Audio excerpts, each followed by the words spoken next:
तो दोस्तों आज तारीख हो गई है 12 मार्च 2023 की, साथ ही में दिन है रविवार का। वहीं हिंदी तारीख है कृष्णा पंचमी और महीना चल रहा है चैत्र का। तो आइए बिना देर किए फटाफट से जानते हैं आज की ताज़ा खबरें और मुख्य समाचार। दोस्तों आज के मुख्य समाचार में पहली बड़ी खबर आ रही है महिला आयोग की प्रमुख स्वाति मालीवाल को लेकर। जानकारी के मुताबिक दिल्ली महिला आयोग अध्यक्ष स्वाति मालीवाल ने अपने साथ हुए यौन शोषण को लेकर एक सनसनीखेज खुलासा किया है। स्वाति मालीवाल ने कहा है कि मेरे पिता बचपन में मेरा यौन शोषण करते थे। वो गुस्से में मेरी चोटी को पकड़कर दीवार से टकरा देते थे। इस कारण मैं डरकर पलंग के नीचे छिप जाती थी। कई रात मैंने ऐसे ही बिताई हैं। जब तक मैं अपने पिता के साथ रही तब तक ये कई बार हुआ। आपको बता दें स्वाति मालीवाल ने अभी हाल ही में बीते शनिवार को एक कार्यक्रम में अपनी ये दर्द भरी आप बीती सुनाई है। दोस्तों आप नहीं जानते हैं तो आपको बता दें स्वाति मालीवाल दिल्ली महिला आयोग की अध्यक्ष हैं और जब भी कभी देश के अंदर महिलाओं के ऊपर किसी भी तरह का कोई अत्याचार होता है तो लगभग सभी मामलों में स्वाति मालीवाल का बयान आता ही है। और कोई अगर ऐसा मामला होता है जिसपे महिला आयोग एक्शन ले सकता है तो फिर एक्शन भी लिया जाता है। वहीं दोस्तों अगली बड़ी खबर आ रही है H3N2 वायरस को लेकर। जानकारी के मुताबिक देश के पुडुचेरी में H3N2 इन्फ्लुएंजा के अब तक 79 मामले सामने आ चुके हैं। बताया गया अब अपने देश में H3N2 वायरस जानलेवा हो गया है। अभी हाल ही में हमने आपको बताया था बीते रोज के मुख्य समाचार में हरियाणा और कर्नाटक में H3N2 वायरस की वजह से एक मरीज की मौत हुई है। इसी बीच ये ताज़ा जानकारी आ रही है जिसमें ये बताया गया है कि अब गुजरात में H1N1 से एक व्यक्ति की जान गई है। दोस्तों आप नहीं जानते हैं तो आपको बता दें अब तक पूरे देश में H3N2 वायरस के कुल 3000 से ज्यादा मामले सामने आ चुके हैं। दोस्तों हम आपको कई बार बता चुके हैं कि जो H3N2 इन्फ्लुएंजा है वो लगभग कोरोना की तरह है, यानी कि H3N2 वायरस के भी लक्षण लगभग कोरोना की तरह हैं और जो इससे बचने का तरीका ही है, जो सावधानी है वो भी कोरोना की तरह है। यानी कि जैसे हम कोरोना से बचने के लिए मास्क लगाते हैं, सोशल डिस्टेंसिंग का पालन करते हैं, नियमित रूप से हाथ धोते हैं या सैनिटाइजर का इस्तेमाल करते हैं, तो यही सब काम करके आप H3N2 वायरस से बच सकते हैं। साथ ही अभी हमने आपको बीते रोज के मुख्य समाचार में ये भी बताया था कि बीते कुछ हफ्तों में कोरोना वायरस के मामले भी एक बार फिर से बढ़ने लगे हैं। तो आइए इसी कड़ी में फटाफट से जान लेते हैं कि बीते रोज लगभग 24 घंटे में कोरोना वायरस के कितने नए मामले सामने आए हैं। भारत सरकार की अपनी वेबसाइट mygov.in द्वारा ये पूरा अपडेट जारी किया गया है कोरोना वायरस का। तो बीते रोज लगभग 24 घंटे में 456 नए मरीज मिले हैं कोरोना वायरस के। इन नए मरीजों के मिलने के बाद अब पूरे देश में कोरोना के कुल मरीजों की संख्या 4,40,89,968 हो गई है। वहीं आपको बता दें कि बीते रोज लगभग 24 घंटे में 343 लोग ठीक भी हुए हैं कोरोना वायरस से। अब ठीक होने वाले कुल मरीजों की संख्या 4,41,55,782 हो गई है। वहीं बीते रोज कोरोना के कारण एक व्यक्ति की जान भी गई है। अब कोरोना से जान जाने वालों की कुल संख्या 5,30,780 हो गई है। वहीं अगर बात की जाए एक्टिव केसेस की, यानी कि अभी अपने देश में कितने ऐसे लोग हैं जिनको कोरोना है, तो उनकी संख्या अभी है 3406 जिनका भी इलाज चल रहा है। वहीं दोस्तों अगली बड़ी खबर आ रही है ब्याज दरें बढ़ने को लेकर। दोस्तों आप नहीं जानते हैं तो आपको बता दें RBI ने बीते 8 फरवरी को रेपो रेट में 0.25% की बढ़ोतरी का ऐलान किया था। रेपो रेट बढ़ने के बाद कई बैंकों ने marginal cost based lending rate यानी कि MCLR में बढ़ोतरी की थी, यानी कि इसकी दरों में। अब इसी बीच ये बड़ी खबर आ रही है कि पब्लिक सेक्टर के कैनरा बैंक ने अपने ग्राहकों को जोरदार झटका दिया है। कैनरा बैंक ने MCLR में बढ़ोतरी कर दी है। इसकी वजह से अब बैंक से लोन लेना महंगा हो जाएगा या जिन लोगों ने लोन ले रखा है उनकी EMI बढ़ जाएगी। बाकी अब ज्यादा जानकारी के लिए बैंक के ब्रांच में विजिट कर सकते हैं या उनकी वेबसाइट पे जा सकते हैं। वहीं दोस्तों अगली बड़ी खबर आ रही है कूनो नेशनल पार्क के चीतों को लेकर। ताज़ा जानकारी के मुताबिक कूनो नेशनल पार्क में सफारी करने वाले पर्यटक अब चीतों को भी देख सकेंगे। दोस्तों शायद आप जानते होंगे कि बीते 17 सितंबर को नामीबिया से आए जिन 8 चीतों को प्रधानमंत्री मोदी ने रिलीज किया था, उनमें से 2 चीतों को अभी हाल ही में बीते शनिवार को खुले जंगल में छोड़ दिया गया है। इसमें एक नर चीता है और दूसरी मादा चीता है। इनके नाम ओवान और आशा बताए जाते हैं। आपको बता दें आशा नाम प्रधानमंत्री मोदी ने ही रखा था। दोस्तों भारत में 70 साल बाद चीतों को बसाने के प्रोजेक्ट चीता के तहत प्रधानमंत्री मोदी ने अपने पिछले जन्मदिन के मौके पर 8 चीतों को रिलीज किया था। इन चीतों को पहले तो 1 से 1.5 महीने तक छोटे क्वारंटीन बाड़ों में रखा गया। वहाँ उन्हें भैंस का मीट खिलाया गया। फिर एक एक करके इन चीतों को बड़े बाड़े में छोड़ा गया जहाँ उनके खाने के लिए चीतल जैसे जानवरों को छोड़ा गया था। अब इनमें से ही 2 चीतों को पूरे खुले जंगल में छोड़ दिया गया है। साथ ही बताया गया है चीते पूरी तरह से स्वस्थ हैं। वहीं दोस्तों अगली बड़ी खबर आ रही है ईडी की बड़ी कार्रवाई को लेकर लालू यादव के परिवार पर। जी हां, प्रवर्तन निदेशालय यानी कि ईडी ने बीते शनिवार को कहा है कि लालू प्रसाद और उनके परिवार के विभिन्न परिसरों में छापेमारी के दौरान 1 करोड़ रुपए से ज्यादा की बेहिसाब नकदी जब्त की गई है। ईडी ने ये भी बताया है कि छापेमारी के दौरान 600 करोड़ रुपए की अपराध से अर्जित की गई संपत्ति का पता चला है। दोस्तों आप नहीं जानते हैं तो आपको बता दें ईडी यानी कि प्रवर्तन निदेशालय पूर्व रेल मंत्री लालू प्रसाद यादव के परिवार और उनके सहयोगियों के खिलाफ नौकरी के बदले जमीन मामले से संबंधित मनी लॉन्ड्रिंग आरोपों की जांच कर रही है। इसी कड़ी में ईडी ने बीते शुक्रवार को दिल्ली में में लालू प्रसाद यादव के बेटे और बिहार में मुख्यमंत्री तेजस्वी यादव सहित उनके परिवार के अन्य सदस्यों से जुड़े कई स्थानों पर छापेमारी की थी। अब दोस्तों, छापेमारी की जानकारी तो बीते रोज ही हमने आपको बता दी थी, लेकिन छापेमारी के दौरान क्या चीज बरामद हुआ है ये ईडी ने बताया है। यानी कि प्रवर्तन निदेशालय ने बताया है कि छापेमारी के दौरान 1 करोड़ रुपए नकदी मिली है, जिसका कोई हिसाब नहीं है। साथ ही में 1900 अमेरिकी डॉलर मिले हैं और 540 ग्राम सोना मिला है। इसके अलावा 1.5 किलो सोने के जेवर मिले हैं। यानी कि कुल मिलाकर 2 किलो से ज्यादा सोना बरामद किया गया है। 1900 अमेरिकी डॉलर बरामद किए गए हैं और भारतीय रुपए में 1 करोड़ नगद बरामद किया गया है, जिसका कोई हिसाब किताब नहीं है। इसी बीच जैसा कि अभी आपने जाना, ईडी ने ये बताया है कि छापेमारी के दौरान ऐसा पता चला है कि नौकरी के बदले जमीन लेने के मामले में 600 करोड़ रुपए का घोटाला किया गया है। यानी कि ईडी ने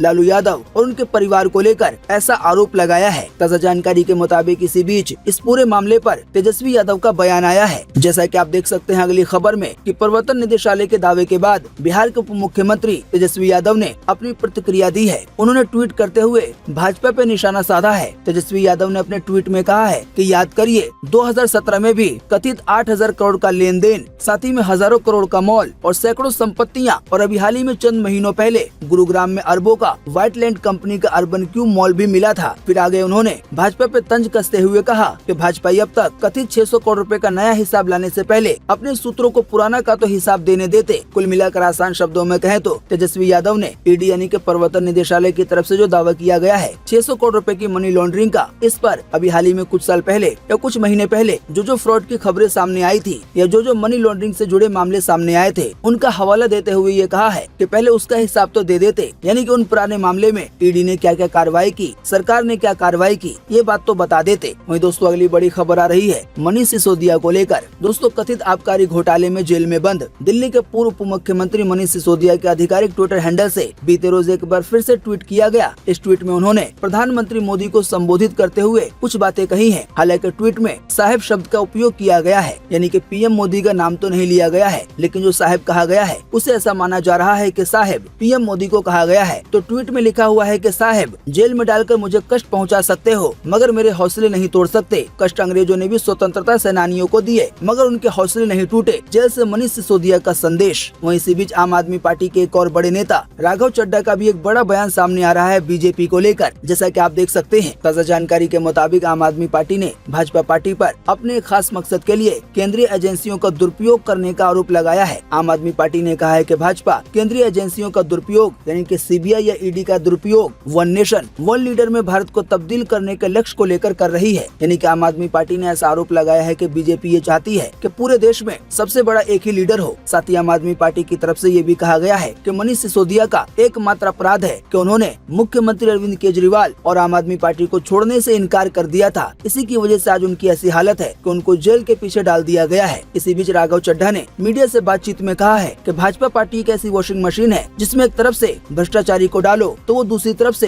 क्लीन चिट होकर निकलता है। यानी कि उन्होंने ये कहना चाहा है कि भाजपा पार्टी ऐसी पार्टी है जिसमें अगर कोई भ्रष्टाचारी भी चला जाए तो उसे बहुत अच्छा सम्मान मिलने लगता है। साथ ही में राघव चड्ढा ये भी कहते हैं कि केंद्रीय एजेंसियों के दुरुपयोग के पीछे की वजह यही है कि भाजपा भारत को विपक्ष मुक्त बनाना चाहती है। यानी कि भाजपा चाहती है कि उनके खिलाफ कोई भी पार्टी खड़ी न हो पाए, ताकि देश में सिर्फ एक ही पार्टी एक ही नेता हो और विपक्षी दल या उसके नेता अपना सिर उठाने की हिम्मत न कर सके। यानी कि राघव चड्ढा ने ये कहना चाहा है कि कई लोगों को जो केंद्रीय एजेंसियां हैं जैसे कि सीबीआई या ईडी या इस तरह की जो भी एजेंसियां हैं, इससे डराया जाता है और एक्शन लिया जाता है। कुल मिलाकर आसान शब्दों में कहें तो जो विपक्षी पार्टियां हैं और जो उसके नेता हैं वो यही कहते हैं कि केंद्रीय एजेंसियां या सीबीआई या ईडी जो भी रेड करती है, जो भी छापामारी करती है, तो वो बीजेपी के इशारे पे करती है, ऐसा उनका आरोप है। वहीं दोस्तों अगली बड़ी खबर आ रही है जर्मनी में हुए एक बड़े फैसले को लेकर। ताजा जानकारी के मुताबिक जर्मनी की राजधानी बर्लिन में जल्दी सभी तैराकों को सार्वजनिक पुल में टॉपलेस यानी कि बिना कपड़ों के तैरने की अनुमति दी जाएगी। बीबीसी की खबर के अनुसार बीते गुरुवार को शहर के अधिकारियों ने इसकी घोषणा की है। बताया गया इसका फैसला तब लिया गया जब बिना कपड़ों के धूप सेकने के लिए एक महिला को ओपन एयर पूल से बाहर कर दिया गया था। जवाब में महिला ने कानूनी कार्रवाई का सहारा लिया था। महिला की पहचान उजागर नहीं की गई है। उसने मांग की थी कि पुरुषों की तरह महिलाओं को भी टॉपलेस होने की मंजूरी दी जानी चाहिए जो भी सार्वजनिक पुल होते हैं, यानी कैसे स्विमिंग पूल जहाँ पे कोई भी आ सकता है। तो इसी बीच ये बड़ी खबर आ रही है कि जर्मनी की राजधानी बर्लिन में ऐसा फैसला आ सकता है कि महिलाओं को भी ऐसी परमिशन दे दी जाएगी कि वो सार्वजनिक पूल में ऊपर वाले जो कपड़े होते हैं उसको हटाकर आसानी से तैराकी कर सकती है मर्दों की तरह। बाकी दोस्तों आप भी इसी वीडियो के नीचे कमेंट बॉक्स में कमेंट करके बताएं कि पुरुषों से बराबरी के चक्कर में ये जो नया फैसला आने वाला है, तो ये आपके हिसाब से सही होगा या गलत होगा? क्या ऐसा कानून या ऐसी मंजूरी दी जानी चाहिए या नहीं? वहीं दोस्तों अगली बड़ी खबर आ रही है अल्लू अर्जुन को लेकर। जानकारी के मुताबिक प्रभास को पीछे छोड़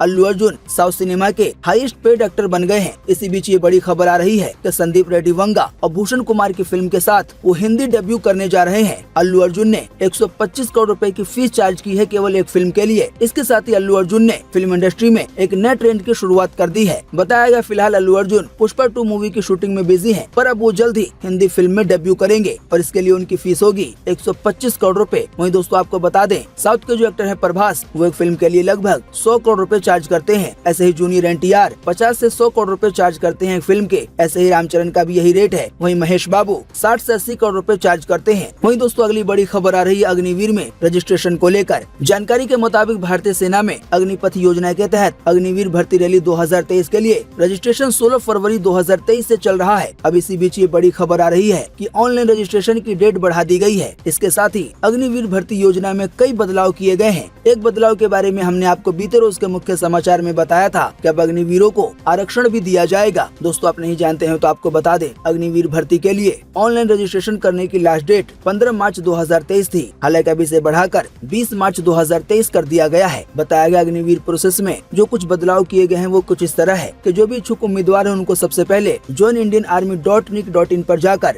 अपना रजिस्ट्रेशन करना होगा। उसके बाद आवेदन करें। फिर कैंडिडेट 10वीं और 12वीं के पासिंग मार्क्स समेत बाकी डिटेल भरें। बताया गया हर कैंडिडेट को यानी कि आवेदन करने वाले को 250 रुपए का शुल्क देना होगा। वहीं बात की जाए अगर एग्जाम की, तो पहली बार ऑनलाइन कॉमन एंट्रेंस एग्जाम के लिए कंप्यूटर केंद्र चुने गए हैं जहां से कैंडिडेट एग्जाम देंगे। एग्जाम को लेकर एक और जानकारी दी गई है कि सिर्फ कलर्ड एडमिट कार्ड लाने वाले कैंडिडेट को ही एग्जाम देने की परमिशन दी जाएगी। बताया गया ऑनलाइन एग्जाम के बाद मेरिट लिस्ट तैयार की जाएगी। मेरिट में आने वाले कैंडिडेट को रैली में बुलाया जाएगा। यानी कि ऑनलाइन एग्जाम के बाद टेस्ट में फिजिकल मेजरमेंट, डॉक्यूमेंटेशन और मेडिकल होगा। तो ऑनलाइन एग्जाम होने के बाद फिर फिजिकल मेजरमेंट होगा, डॉक्यूमेंट वगैरह चेक किए जाएंगे, यानी कि डॉक्यूमेंटेशन होगा और फिर इसके बाद मेडिकल होगा। मेडिकल क्लियर करने वाले कैंडिडेट को फाइनल सिलेक्शन के लिए चुना जाएगा। वहीं दोस्तों अगली बड़ी खबर आ रही है अमेरिका के एक बहुत बड़े बैंक के बंद होने को लेकर। जानकारी के मुताबिक अमेरिका का 16वां सबसे बड़ा बैंक सिलिकॉन वैली बैंक को रेगुलेटर्स ने बंद करने का आदेश दिया है। कैलिफोर्निया के डिपार्टमेंट ऑफ फाइनेंशियल प्रोटेक्शन और इनोवेशन ने यह आदेश जारी किया है। बैंक की मूल कंपनी एसवीबी फाइनेंशियल ग्रुप के शेयरों में 9 मार्च को करीब 60% की गिरावट आई। इसके बाद इसे कारोबार के लिए रोक दिया गया। बताया गया ये अमेरिका के इतिहास में 2008 के वित्तीय संकट के बाद अब तक का सबसे बड़ा फ्लोर है, यानी कि वित्तीय संकट या घाटा कह लें। रॉयटर्स के मुताबिक एसवीबी के शेयर गिरने की वजह पिछले 2 दिनों में अमेरिकी बैंकों को स्टॉक मार्केट में $100 अरब का नुकसान हुआ है। दोस्तों कुल मिलाकर आसान शब्दों में कहें तो अमेरिका का सिलिकॉन वैली नाम का जो बैंक था, जो अमेरिका का 16वां सबसे बड़ा बैंक था, वो घाटे की वजह से अब बंद कर दिया गया है। इसी बीच इसी बैंक को लेकर एक और बड़ी खबर आ रही है जो एलन मस्क से जुड़ी हुई है। बताया गया बैंक बंद होने के बीच बिलियनर एलन मस्क ने सिलिकॉन वैली बैंक को खरीदने की इच्छा जाहिर की है। दरअसल बात यह है कि रेजर के सीईओ मिन लियांग टैन ने हाल ही में ट्वीट करके लिखा कि मुझे लगता है कि ट्विटर को सिलिकॉन वैली बैंक को खरीद लेना चाहिए और उसे एक डिजिटल बैंक बना देना चाहिए। मिन लियांग टैन के इस ट्वीट का जवाब देते हुए एलन मस्क ने इसके जवाब में कहा कि मैं इस आइडिया का स्वागत करता हूं। इससे ही ये माना जा रहा है कि एलन मस्क जो बैंक घाटे की वजह से बंद हो गया है उसे खरीदना चाहते हैं। बाकी दोस्तों अमेरिका के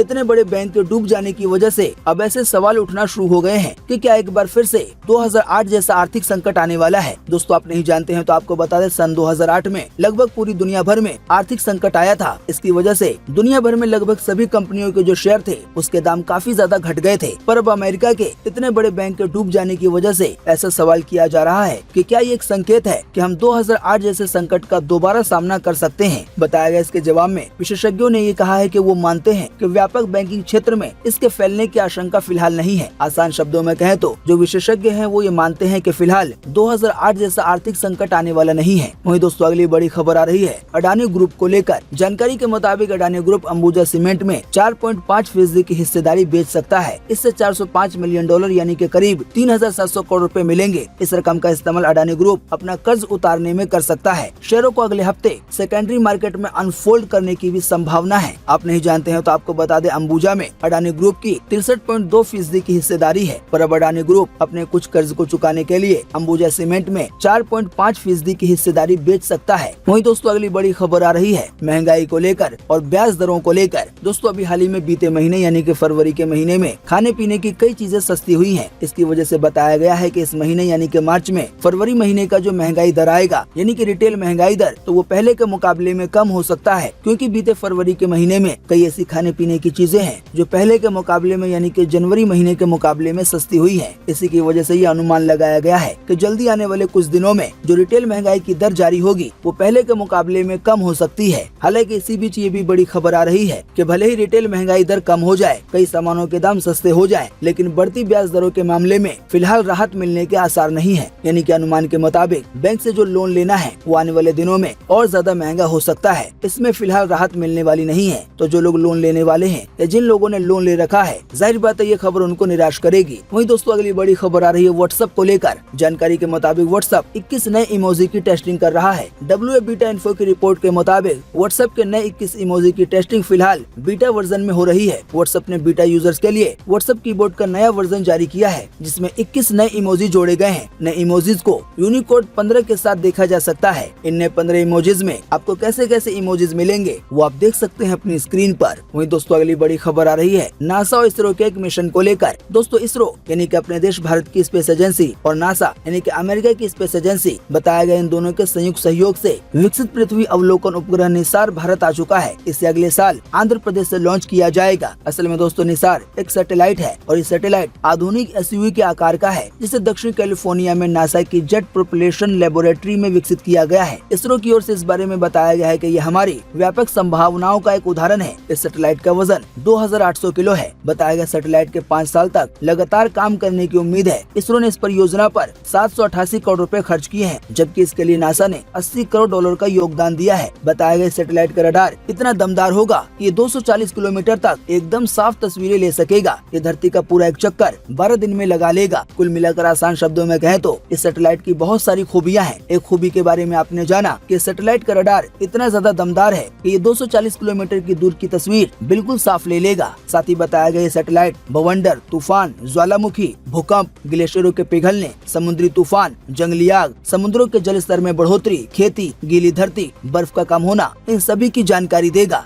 वहीं दोस्तों अगली बड़ी खबर आ रही है जापानी लड़की को लेकर, जिसे अभी हाल ही में कई लोगों ने मिलकर जबरदस्ती रंग लगा दिया था। जी हाँ, दिल्ली में होली के दिन जापानी लड़की के साथ छेड़छाड़ करने वाले 3 लड़कों को दिल्ली पुलिस ने हिरासत में ले लिया है। इसमें एक लड़का नाबालिग है। पुलिस के मुताबिक आरोपियों ने अपनी गलती कबूल कर ली है। पुलिस ने जानकारी दी है कि पहाड़गंज में रह रही जापानी लड़की ने, वहीं पुलिस ने ये भी जानकारी दी है कि पहाड़गंज में रह रही जापानी लड़की ने अब भारत छोड़ दिया है और वो बांग्लादेश चली गई है। पुलिस ने ये भी बताया है कि उन्होंने जापानी एम्बेसी को लिखकर लड़की को पहचानने में मदद मांगी थी। दोस्तों मीडिया रिपोर्ट्स के मुताबिक बात यह है कि लड़की जापान से पहली बार भारत होली खेलने के लिए आई थी। इस घटना का वीडियो खुद लड़की ने शेयर किया है। अब वो होली खेलने के लिए जैसे ही बाहर आई तो कुछ लड़कों ने मिलकर जबरदस्ती उस पर रंग लगाए, यहाँ तक कि उस पर अंडे भी फोड़े। तो दोस्तों आप देख सकते हैं कि अपने देश में ऐसे ऐसे भी लोग रहते हैं जो अपने देश की इज्जत को इस तरह से गिराते हैं। वहीं दोस्तों अगली बड़ी खबर आ रही है पंजाब में अफीम की खेती को लेकर। जानकारी के मुताबिक पंजाब प्रदेश कांग्रेस कमेटी के पूर्व प्रधान नवजोत सिंह सिद्धू की पत्नी डॉक्टर नवजोत कौर ने एक बार फिर पंजाब में अफीम की खेती की हिमायत कर दी है। पेशे से डॉक्टर नवजोत कौर ने ये मांग पश्चिम बंगाल की मुख्यमंत्री ममता बनर्जी की केंद्र से अफीम की खेती की अपील के बाद रखी है। दोस्तों आपको बता दें ये दूसरी बार है जब डॉक्टर नवजोत कौर ने यानी कि नवजोत सिंह सिद्धू की पत्नी अफीम के समर्थन में उतरी है। डॉक्टर नवजोत कौर ने ट्वीट करके लिखा है कि अफीम की खेती के लिए परमिशन ली जाए, यही एकमात्र तरीका है जिससे हम अपने किसानों को समृद्ध होने में मदद कर सकते हैं, यानी कि कामयाब होने में और विदेशों में निर्यात के साथ सरकार नियंत्रित खेती से अच्छी कमाई कर सकती है। कुल मिलाकर आसान शब्दों में कहें तो जो नवजोत सिंह सिद्धू की पत्नी है, उन्होंने कहा है कि अगर पंजाब में अफीम की खेती की जाएगी तो इसे दूसरे देशों में भेजा जाएगा। इसकी वजह से किसानों को भी फायदा होगा और जो राज्य सरकार है उसकी भी कमाई बढ़ेगी। हालांकि दोस्तों डॉक्टर नवजोत के इस बयान के बाद कि अफीम की खेती की जाए, कई लोग ये सवाल उठा रहे हैं कि डॉक्टर नवजोत, जैसा कि उनके नाम से पता चलता है कि वो पेशे से एक डॉक्टर हैं, तो आखिर वो डॉक्टर होते हुए किस तरह से अफीम की हिमायत कर रही हैं? तो इसके जवाब में बताया गया है कि वो अच्छी तरह से जानती हैं कि देश का युवा हेरोइन के नशे में अपनी जवानी खराब कर चुका है। जैसे जहर को जहर काटता है उसी तरह से नशे को नशा काटता है। बताया गया जिन युवा को हेरोइन लेने की आदत है, अगर उन्हें अफीम की छोटी डोज दी जाए तो ये शरीर को खराब नहीं करेगी। इसके साथ ही युवा अफीम के बाद हेरोइन की तरफ नहीं झुकेंगे। कुल मिलाकर आसान शब्दों में कहें तो ऐसा कहा गया है कि जिन लोगों को हेरोइन की आदत है तो ये शरीर को बहुत ज्यादा खराब करती है, लेकिन ऐसे लोगों को बहुत छोटी मात्रा में अफीम की आदत लगा दी जाए तो ये उतना नुकसान नहीं पहुँचाएगी जितना नुकसान अभी युवाओं को हेरोइन पहुँचा रही है। वहीं दोस्तों अगली बड़ी खबर आ रही है तेलंगाना के मुख्यमंत्री की बेटी से ईडी द्वारा पूछताछ करने को लेकर। जी हां, तेलंगाना के मुख्यमंत्री केसीआर की बेटी कविता से दिल्ली के ईडी ऑफिस में अभी हाल ही में बीते शनिवार को 9 घंटे तक पूछताछ की गई। पूछताछ खत्म होने के बाद कविता हैदराबाद के लिए रवाना हो गई। इसी बीच ये खबर आ रही है कि एजेंसी ने उन्हें 16 मार्च को फिर से पूछताछ के लिए बुलाया है। दोस्तों आपको बता दें तेलंगाना के मुख्यमंत्री की जो बेटी कविता है उनसे भी दिल्ली के शराब घोटाले वाले केस में ही पूछताछ हो रही है। वहीं दोस्तों अगली बड़ी खबर आ रही है 1300 प्रवासियों के समुद्र में फंसने को लेकर, जिनमें से 14 लोगों की जान भी चली गई है। जी अपना देश छोड़कर यूरोप पहुंचने के लिए रिफ्यूजी लगातार अपनी जान को खतरे में डाल रहे हैं। अभी हाल ही में पिछले महीने हुए हादसे के बाद एक बार फिर से ऐसी खबर आ रही है कि इटली के कैलेब्रिया रीजन में 1300 रिफ्यूजी फंसे हुए हैं, यानी कि दूसरे देश के लोग, जिन्हें बचाने के लिए इटली के कोस्ट गार्ड्स ने रेस्क्यू ऑपरेशन लॉन्च किया है। बताया गया रिफ्यूजी अलग अलग जगहों से यूरोप आने की कोशिश कर रहे थे। हालांकि अभी तक ये पता नहीं चल पाया है कि जो 1300 रिफ्यूजी हैं जो दूसरे देशों से आ रहे हैं तो वो किन किन देशों के हैं, ये किसी एक देश के ही हैं। दोस्तों जैसा कि आप जानते हैं दुनिया के कई देशों की हालत अभी बहुत ज्यादा खराब है। इसी की वजह से कई देशों से लोग पलायन कर रहे हैं और अपना देश छोड़कर दूसरे देश में बसने की कोशिश कर रहे हैं। तो ऐसी कड़ी में सबसे सस्ता सफर समुद्री सफर होता है। हालांकि दोस्तों जैसा कि आप जानते होंगे समुद्र का सफर खतरनाक भी होता है। अगर समुद्र में भयंकर तूफान आ जाए तो जान भी जा सकती है। फिलहाल जो 1300 प्रवासियों को लेकर खबर आ रही है उसमें ये बताया गया है कि 14 लोगों की जान भी चली गई है। वहीं दोस्तों अगली बड़ी खबर आ रही है पीएम मोदी द्वारा कर्नाटक को एक बड़ा तोहफा देने को लेकर। जानकारी के मुताबिक कर्नाटक में कुछ महीने के बाद ही विधानसभा चुनाव होने वाले हैं। ऐसे में सत्तारूढ़ यानी कि भाजपा पार्टी कोई कसर छोड़ना नहीं चाहती है, बताया गया प्रधानमंत्री मोदी आज रविवार को कर्नाटक के अपने छठे दौरे पे रवाना हो रहे हैं। ऐसे में 10 लेन वाले बेंगलुरु मैसूर राजमार्ग के उद्घाटन के लिए मंच तैयार है। कुल मिलाकर आसान शब्दों में कहें तो आज कर्नाटक में पीएम मोदी 10 लेन वाले हाईवे का उद्घाटन करेंगे और कर्नाटक के लोगों को बड़ा तोहफा देंगे। वहीं दोस्तों अगली बड़ी खबर आ रही है इंडोनेशिया में ज्वालामुखी के फटने को लेकर। जानकारी के मुताबिक इंडोनेशिया में बीते शनिवार को मेरापी पर्वत में ज्वालामुखी विस्फोट हो गया। इससे करीब 2000 फीट तक राख और रेत का गुबार उठा जो 3 किलोमीटर दूर तक फैल गया। स्थानीय लोगों ने बताया है कि पहले 5 मिनट तक बादलों की गड़गड़ाहट जैसा महसूस हुआ। इसके बाद आसमान में राख का बादल छा गया। स्थानीय लोगों के मुताबिक अधिकारियों की ओर से ज्वालामुखी विस्फोट को लेकर कोई अलर्ट नहीं दिया गया था। हालांकि बाद में इंडोनेशिया की ज्वालामुखी एजेंसी ने चेतावनी जारी की और विस्फोट वाली जगह से 3 किलोमीटर के एरिया को प्रतिबंध कर दिया है। वहीं अधिकारियों के मुताबिक गर्म लावा 1.5 किलोमीटर तक फैल गया है। आसान शब्दों में कहें तो इंडोनेशिया में जो ज्वालामुखी फटा है और इससे जो लावा निकला है वो 1.5 किलोमीटर के एरिया में फैल गया है। वहीं दोस्तों अगली बड़ी खबर आ रही है प्रधानमंत्री की वेबसाइट पर मां का सेक्शन जुड़ने को लेकर। जी हां, प्रधानमंत्री मोदी के ऑफिशियल वेबसाइट पर उनकी मां हीराबेन मोदी को अनोखे अंदाज में श्रद्धांजलि दी गई है। बीते रोज हीराबा को समर्पित एक माइक्रोसाइट मां लॉन्च की गई। बीते रोज शनिवार को हीराबा को यानी कि पीएम मोदी की मां को समर्पित एक माइक्रोसाइट मां नाम से लॉन्च किया गया। इस माइक्रोसाइट में 4 अलग अलग सेक्शन बनाए गए हैं। इनमें हीराबा के जीवन से जुड़ी कई बातें हैं, उनकी फोटो वीडियो है, साथ ही में उनकी कई सीखों को शामिल किया गया है। कुल मिलाकर आसान शब्दों में कहें तो पीएम मोदी के नाम से जो वेबसाइट है उसी वेबसाइट में एक ऐसा सेक्शन जोड़ा गया है जो कि मां के नाम से है। आप भी चाहें तो इसे जाकर देख सकते हैं। वेबसाइट का एड्रेस है narendramodi.in। आइए दोस्तों अब अगली खबर में जानते हैं कि आज 12 मार्च 2023 को देश भर में कैसा रहेगा मौसम का हाल। मौसम विभाग ने जारी किया है मौसम का पूर्व अनुमान। तो मौसम विभाग के अनुसार अगले 24 घंटे के दौरान झारखंड में, उड़ीसा में, पश्चिम बंगाल में, दक्षिण तमिलनाडु में और केरल में हल्की बारिश हो सकती है। इसके अलावा पश्चिमी हिमालय में आज 12 मार्च से हल्की बारिश शुरू होगी और 13 मार्च से यानी कि कल से यह बारिश बढ़ सकती है पश्चिमी हिमालय में। वहीं 13 से 15 मार्च के बीच पश्चिमी हिमालय के कुछ हिस्सों में हिमपात की संभावना है। वहीं आने वाले अगले 2 दिनों तक देश में उत्तर पश्चिमी और मध्य भागों में अधिकतम तापमान में धीरे धीरे वृद्धि हो सकती है और इसके बाद गिरावट आ सकती है। आसान शब्दों में कहें तो आने वाले दिनों में गर्मी बढ़ेगी, लेकिन कुछ दिनों के लिए फिर से ये गर्मी कम हो सकती है। वहीं दोस्तों अगली बड़ी खबर आ रही है आज 12 मार्च 2023 के राशिफल को लेकर जो जारी किया गया है एनबीटी द्वारा, और यह है टैरो कार्ड के अनुसार। हम आपको पहले ही बता दें कि कई लोग राशिफल में मानते हैं और कई लोग नहीं मानते हैं। इसी की वजह से हम आपको राशिफल की जानकारी केवल खबर के तौर पे बताते हैं, आस्था के तौर पे नहीं। तो शुरू करते हैं मेष राशि से। तो मेष राशि वालों को लेकर कहा गया है कि आज व्यापार में नई योजनाओं का शुभारंभ होगा। ये समय पैसे और वित्त संबंधी मामलों में अच्छा रहेगा। इस अवधि के दौरान आर्थिक लाभ की उम्मीद कर सकते हैं। वहीं घरेलू कामों में भाई बहनों का पूरा सहयोग मिलेगा, लेकिन विवाद की स्थिति भी बन सकती है। वहीं वृषभ राशि वालों को लेकर कहा गया है कि आज साझेदारी और सहयोग के कार्य अच्छी तरह से करेंगे। वेतन वृद्धि के लिए नौकरी में किए गए कार्य फलीभूत होंगे, यानी कि सैलरी बढ़ सकती है। वहीं विदेशी संपर्कों से अच्छा लाभ हो सकता है, लेकिन बड़ा निवेश करने से बचें। वहीं जीवन साथी के किसी बात पर विवाद की स्थिति बन सकती है। वहीं मिथुन राशि वालों को लेकर कहा गया है कि आज आप मौसम में हो रहे बदलाव से अपनी सेहत का ध्यान रखें। संक्रमण से बचाव के लिए समय पे दवा का सेवन करें। पिता से किसी बात पर मनमुटाव हो सकता है। वहीं कर्क राशि वालों को लेकर कहा गया है कि आज अगर आप मेहनत करें तो तरक्की की नई राहें खुल सकती हैं। आपका कुछ धन स्वास्थ्य और दवा पे खर्च हो सकता है। सामाजिक कार्यों में सुयश मिलेगा और सामाजिक दायरा बढ़ेगा। हालांकि पारिवारिक जीवन में थोड़ी नीरसता बनी रहेगी। वहीं सिंह राशि वालों को लेकर कहा गया है कि आज आपको विदेश अथवा किसी दूसरे स्थान पर रुके हुए धन की प्राप्ति हो सकती है। वहीं आर्थिक निवेश लाभदायक रहेगा और धार्मिक आस्था भी बढ़ेगी। काम के सिलसिले में विदेश की यात्रा का योग बन रहा है। वहीं कन्या राशि वालों को लेकर कहा गया है कि आज का दिन पैसों के संबंध में उतार चढ़ाव वाला अप्रत्याशित रूप लिए साबित हो सकता है। वहीं कामों को पूरा करवाने के लिए आपके रास्ते में कुछ परेशानियां आएंगी, लेकिन आप उसे पार कर लेंगे। वहीं बताया गया परिवार की जरूरतों और उनकी सुख सुविधाओं पे कुछ धन खर्च करेंगे। वहीं तुला राशि वालों को लेकर कहा गया है कि आज छात्रों को अच्छी खबर सुनने को मिल सकती है। अपनी बुद्धिमानी से शिक्षा के क्षेत्र में स्थिति मजबूत आप बना सकते हैं, यानी कि जो छात्र हैं। वहीं वृश्चिक राशि वालों को लेकर कहा गया है कि आज बदलता मौसम आपकी सेहत को खराब कर सकता है, इसीलिए स्वास्थ्य का ध्यान रखें। माता पिता से किसी बात पर अनबन होने की आशंका है। अनावश्यक क्रोध ना करें, यानी कि फालतू का गुस्सा। वहीं धनु राशि वालों को लेकर बताया गया है कि आज सोच समझकर बोलें और इस बात का ध्यान रखें कि आपकी वाणी से, यानी कि आपकी बात से कोई आहत ना हो, कोई दुखदायी ना हो। अगर आप अपने शब्दों पे कंट्रोल नहीं रखेंगे तो आप करियर में अच्छे अवसर खो सकते हैं। वहीं बताया गया है लव लाइफ वालों के लिए आज अच्छा समय है। वहीं मकर राशि वालों को लेकर बताया गया है कि आज आपका अटका हुआ धन वापस आएगा, इससे मन प्रसन्न रहेगा। हालांकि संतान पक्ष की ओर से कुछ परेशानियों का सामना करना पड़ सकता है। कुल मिलाकर मिला जुला समय बीतेगा। वहीं कुंभ राशि वालों को लेकर कहा गया है कि आज कमाई के नए दरवाजे खुलेंगे, जिससे आर्थिक स्थिति मजबूत होगी। आपका शांत चित्त मन आपको कई परेशानियों से बचाएगा। साथ ही बताया गया सामाजिक और धार्मिक कार्यों को करने से यश और मान में वृद्धि होगी। वहीं नौकरी कर रहे लोग पहचान बनाने में सफल होंगे। वहीं मीन राशि वालों को लेकर कहा गया है कि आज व्यापारिक स्थिति आशाजनक रहेगी। किसी नए उत्पाद या सेवा को शुरू करने में सफल हो सकते हैं। कारोबार का विस्तार करने के लिए समय अनुकूल है। कोर्ट कचहरी के किसी मुकदमे में आपकी जीत होने से लाभ प्राप्ति के योग बन रहे हैं। उम्मीद करते हैं इससे आपको काफी कुछ जानकारी मिली होगी।